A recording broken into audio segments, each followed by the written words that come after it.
Hello, this is Ming here from agentsofspeech.com. Today in this video, we'll talk about whether your speech and language delayed child will catch up or not.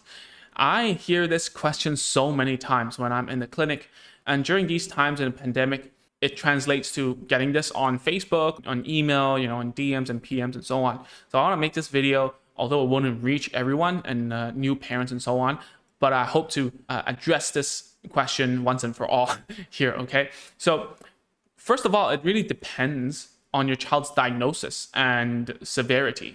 So you've been on this channel, you've been watching me, you know that sometimes I will say that diagnosis doesn't really matter so much and so on and so forth.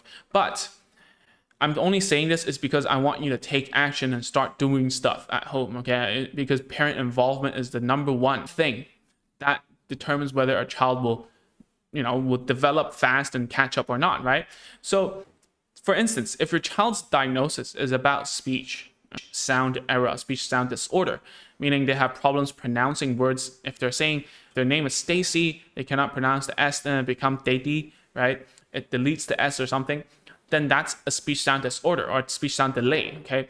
Then what do we need to do here is to see how severe it is. So there are different severities for this kind of disorder, right? There might be because of apraxia of speech. It might be because of dysarthria. There's a lot of things. On the speech sound disorder side, it's better to see a speech therapist ASAP if you feel like that's what's going on with the child. And then whether they will catch up or not is pretty much based on how much you're practicing with him or her, right? Because at the end of the day, it is a very motoric task, okay? And the more you practice something, the better you will become. Therefore, it's the same as speech sounds. So if you keep on sticking to the plan of your speech therapist and keep on doing it over and over and over and over again, then your child will catch up. Whether how fast they will catch up or not, it depends on how the therapy is conducted, if the therapy is working for them or not, and secondly, how severe the child is. If we're talking about a speech sound disorder that is making a child unable to speak one word, even two words at a time because it's so difficult, then obviously it will take quite some time, okay? It might be a lifetime journey, like some of my students that, by the time they are in secondary school, adult, they're starting to really be able to articulate words correctly. Okay, we're talking about that long, but it really depends. It might be just a kid who has a problem with L sound, like a kid that I saw 2 months ago. Then obviously they will catch up pretty quickly. I mean, within a month or two, if the mother does the homework at home really diligently, that really takes very little time. Let's talk about the other side. In terms of language delay or disorder, delay means that everything looks normatively developing, but it's just slower, right? So language delays usually do catch up, but it really depends on the severity again, right? Because even if your child is only delayed, what happens is that because of that delay, and if you have read that book by Malcolm Gladwell, I might be getting his name wrong, 10,000 Hours of Mastery, is you can see that children who are born in January, I am one myself, tend to be able to excel in the things that they do, and because they only have a few months ahead of those peers. So imagine a 3-year-old who has 3 months ahead of their peers, and those 3 months actually mean a lot when you're younger.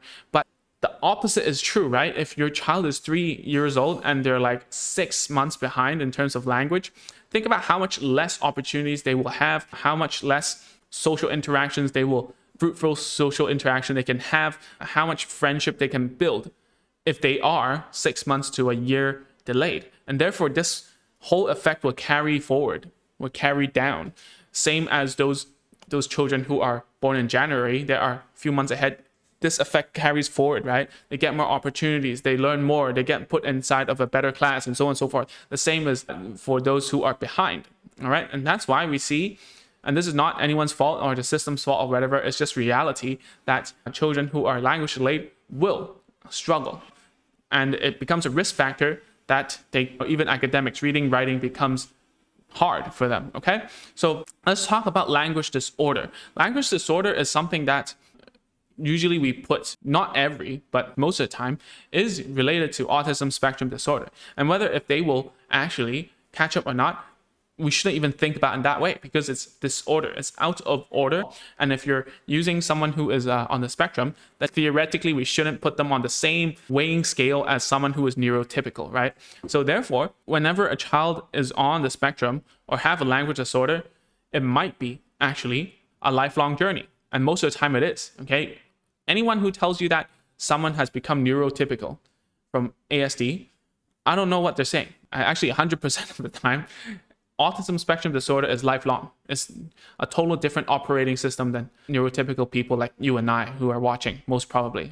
It might be a long fight. And going into speech therapy, if your child isn't those mild speech disorders we talk about, meaning they only have a few sounds that are lacking, like the T and K is mixed up, the L is gone or something, they can't say the R sound, then you need to start thinking about whether it's going to be a long fight or not, okay?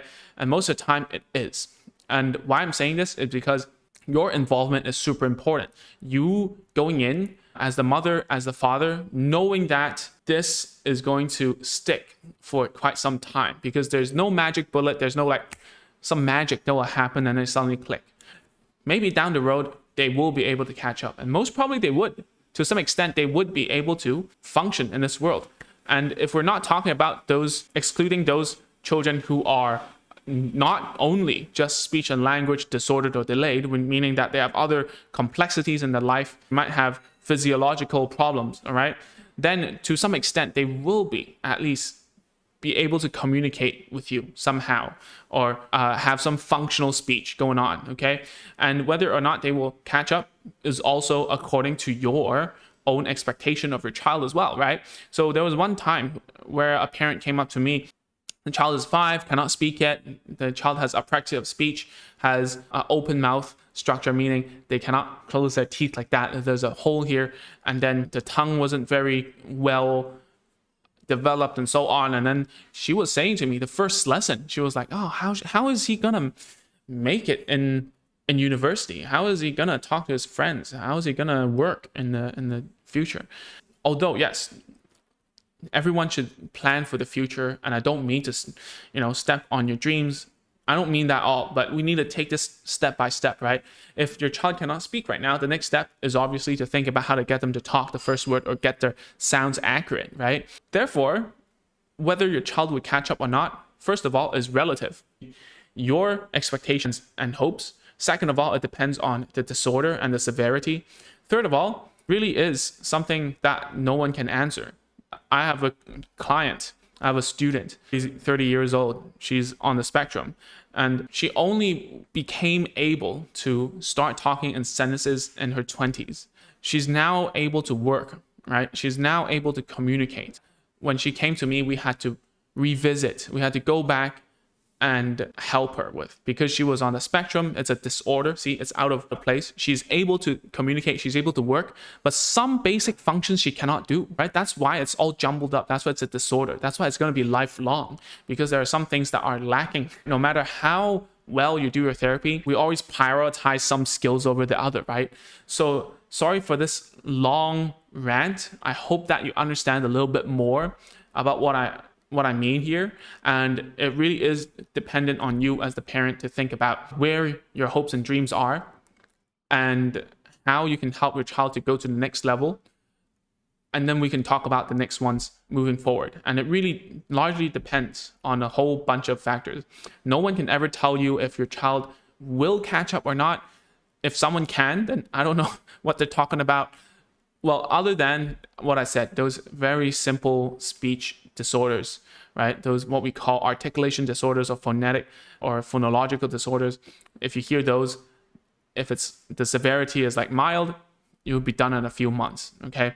So that's it for this video. If you haven't, you should go to agentsofspeech.com/checklist. It's a list of tools and toys we recommend you to get when you're starting your home therapy, all right? So that's all for this video, and I'll see you in the next one real soon. Bye-bye.